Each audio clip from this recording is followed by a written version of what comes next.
Now I'll have a very short talk about things that we've done previously in this program, FNS. And I'll talk about two areas where we actually have done a major success. It has a major commercial impact, but also actually a major social impact that we've done. And some of them are actually here from last, who have done some of the work here. So we have one area that we have been focused on previously, which is really a backhaul, what we call how to interconnect base stations. This is a really difficult area because this is difficult to actually, this is like a narrow, normally narrow band. We have not a lot of fiber and so on, so how can we do that? And we've been working with that. And I see a couple of people here actually from this project last year, Per, Pernilla, some others. So the problem is that we need to grow the capacity in urban areas. We try to maintain profitability, and you will see soon why we have an issue with that. We need to reuse what we have, dig into the ground, in particular in urban areas and cities. How to reuse copper cable, that's there, plenty of it. And how to make use of that. And we have done this, and this has been shown that we can save lots of money. For instance, TNO and KPN is working on that in Amsterdam. And the last thing is now that the British Telecom in the UK is rolling out G-Fast services. And they plan to have something like up to 10 million connections like that within a couple of years. I want to show you the next slide here. Actually describes a little that. And by the way, here you see the partners that we've been working with this: Ericsson, University of Lund, TNO, which is a research institute in the Netherlands, KTH, the university here. JPC is a small SME in France. We have also BT and Orange, two big telecom providers. And this is, by the way, quite typical because we have a kind of value sort of integration in sense. Research institutes, universities, vendors and operators. And this makes it actually a good success. So there's been a number of standards contributions on what is called the G-Fast from the different partners here that I showed below here. The idea, of course, is to deploy the ultra broadband.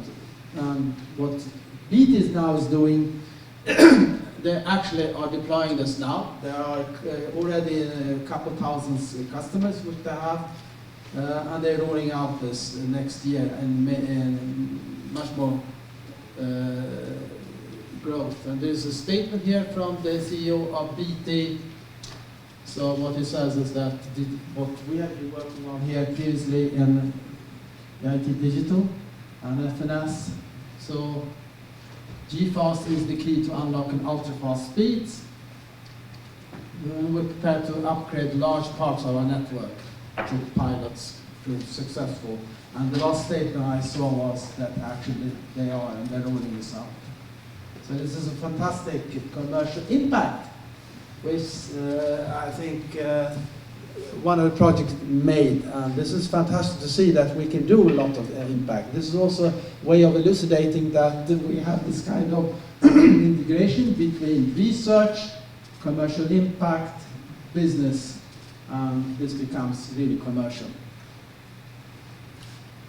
Another area that we look at, which is quite closely related, is that we have increased costs of power. The cost of power is increasing exponentially because we want to increase the base stations bandwidth exponentially as well, and this doesn't really escape. So we need to do something in order to cut the power consumption. We had a project, and as you see, the higher up we go in the bandwidth, we get more and more energy. And if you look at the next slide here,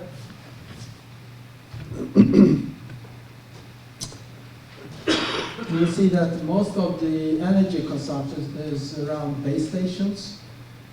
So the base stations are actually consuming most of the energy. But not only that, also a lot of the devices that we have and so on. But anyways, we see that there is a tremendous cost increase for energy amongst operators. This is a major issue. So we need to do something about that. And we have done a project here that we call 5 Green. It was concluded last year, and where it was shown that one can reduce the energy cost compared to reference configuration from 2010 with 90%. This is a tremendous amount of cost cutting and energy cutting, and also decreasing the CO2 emission. So it has both social impact as well as actually very big commercial impact on this. And what has happened is that this is becoming, we are actually implementing this.